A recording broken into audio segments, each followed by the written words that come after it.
Number 9 शिक्षार संकीर्ण व्यापक अर्थ बुझाई लेख। शिक्षार संकीर्ण अर्थ अनुसार विद्यालय लाभ होता पुस्तकगत शिक्षा ही प्रकृत शिक्षा एवं परीक्षा दे लाभ कर प्रमाणपत्र शिक्षा लाभर निदर्शन अटे। जो व्यक्ति शिक्षा लाभर वंचित से अशिक्षित यही अर्थ शिक्षा हूँ एक व्यावसायिक प्रक्रिया। गुरु शिष्यर संपर्क को दाता ग्रहितार संपर्क सहित सामान कराए।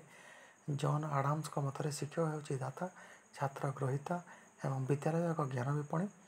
शिक्षा को साक्षरता हिसाब से ग्रहण कर मात्र केवल साक्षरता शिक्षा नुहे शिक्षा तुलन में साक्षरता खूब संकीर्ण एवं सीमित लक्ष्य विशिष्ट अटे। शिक्षार संकीर्ण अर्थ परिप्रेक्षी शिक्षार लक्ष्य सीमाबद्ध पुरातन संस्कृति सहित परिचित होगा भविष्य प्रस्तुत होगा वृत्ति निर्वाहर योग्यता लाभ करने इत्यादि को शिक्षार लक्ष्य रूपे ग्रहण कराए। संकीर्ण अर्थ दृष्टि शिक्षा अपरिवर्तनीय गतिहीन तथा पूर्णांग। यही पूर्णांग शिक्षा शिक्षानुष्ठान शिक्षक छात्र को प्रदान करती। शिक्षार संकीर्ण अर्थ दृष्टि प्रत्येक छात्र छात्री केतेक निर्दिष्ट आदर्श नीति व सिद्धांत को शिक्षा करने उचित। शिक्षार संकीर्ण अर्थ को वर्णना करने को जाए रेमंड कहते संकीर्ण और साधारण अर्थ में शिक्षा जहाँ बुझाए ताहा व्यक्ति विशेषों उपर संस्कृति और परिवेष्टन में प्रभाव नुहे। यह हूँ वयस्क व्यक्ति मान ज्ञातसार निर्दिष्ट भाव में अल्प वयस्क व्यक्ति मान प्रभाव पकई था। व्यापक अर्थ शिक्षा विद्यालय चारिकांत मध्य सीमित नुहे यह एक जीवनव्यापी प्रक्रिया। जीवन सहित शिक्षार संपर्क अति निबिड़। विद्यालय शिक्षार वंचित हो व्यक्ति शिक्षा लाभ करें कारण जीवन अनुभूति मध्यम व्यक्ति बहुत किसी शिक्षा लाभ करें।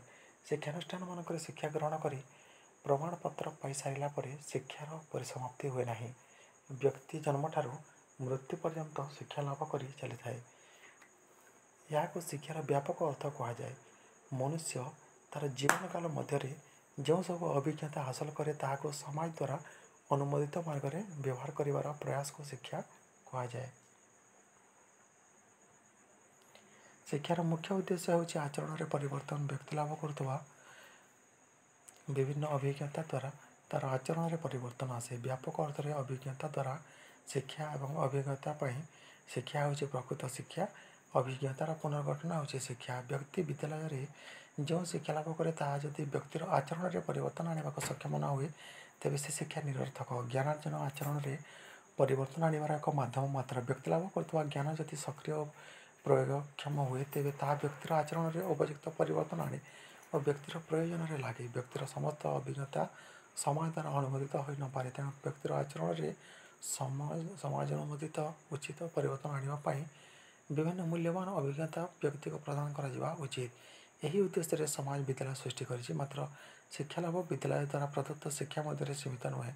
व्यक्ति पुरातन अभिज्ञता सहित जीवन काल मध्य विभिन्न अभिज्ञता लाभ कर श्रृंखलित सभ्य नागरिक परिणत हुए। एपरिक शिक्षा लाभ केवल जन्मर मृत्यु मध्य सीमित नुहे। व्यक्तिर जन्म लाभ पूर्व मातृगर्भ में थिबा बेले से शिक्षा लाभ करे। महाभारत में वर्णित अभिमन्यु द्वारा चक्रव्यूह भेद शिक्षा लाभ करवा यार उदाहरण।